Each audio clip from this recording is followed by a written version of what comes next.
When we talk about a masterclass in storytelling, we usually mean dense literature or some Oscar-winning film. Yeah, We're definitely not thinking about a cat holding a giant mallet behind his back. which is funny because if you look at the source we're using today, this excerpt called The Story of Tom and Jerry, it argues that's exactly what it is. Right. That it's not just, slapstick. It's a really profound study of human nature. It sounds a little bit like a stretch at first, but today we're doing a deep dive to figure out why.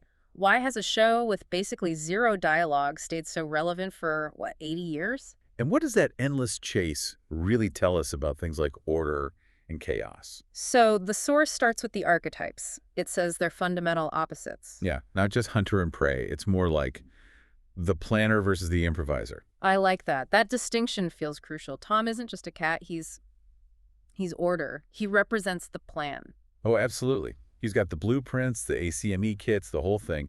He really believes he can control his world through sheer force of will. And that's precisely why he always fails. Exactly.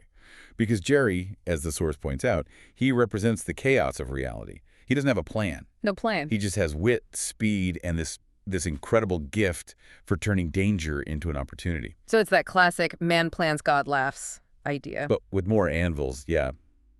The source called this universal relatability. We don't just laugh because the cat gets flattened by an iron.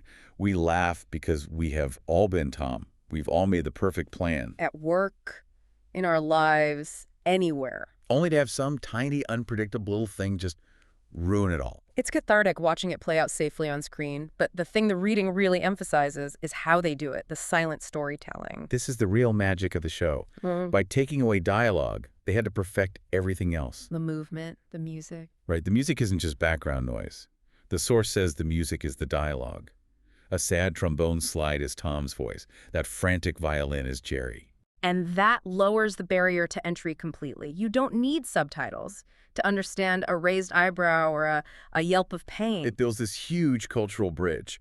A kid in Tokyo and a kid in Toronto Yeah. are laughing at the exact same beat for the exact same reason. But here's where the source material takes a bit of a turn, and I found this fascinating. Oh, yeah.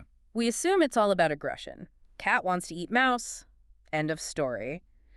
But the text challenges that idea pretty directly. It suggests this isn't really a war. It's more like a partnership. A symbiosis. That's the word. Yeah. It's a weirdly intimate relationship. Yeah. I mean, have you ever noticed what happens when a third party shows up? Like the bulldog, Spike. Or a strict homeowner, yeah. They team up almost instantly. It becomes Tom and Jerry against the world. That's so true. And you have to wonder, if Tom ever actually caught Jerry, what would he even do? What would he do? His entire purpose is the chase. His whole identity is gone. That's the philosophical aha moment in the text. Tom's persistence, Jerry is freedom. They need each other to even have those identities. Without Jerry, Tom's just a lazy house cat sleeping on a rug. Exactly. No purpose. And without Tom, Jerry is just another mouse looking for cheese.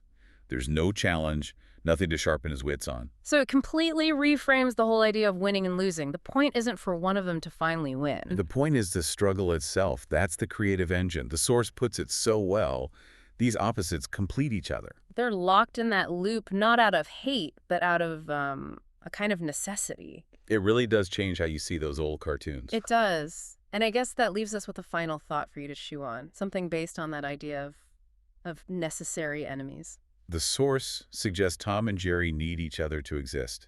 So think about the Tom in your own life, that obstacle, that rival, that project you just can't seem to beat. If you finally won and it vanished tomorrow, would you truly be better off?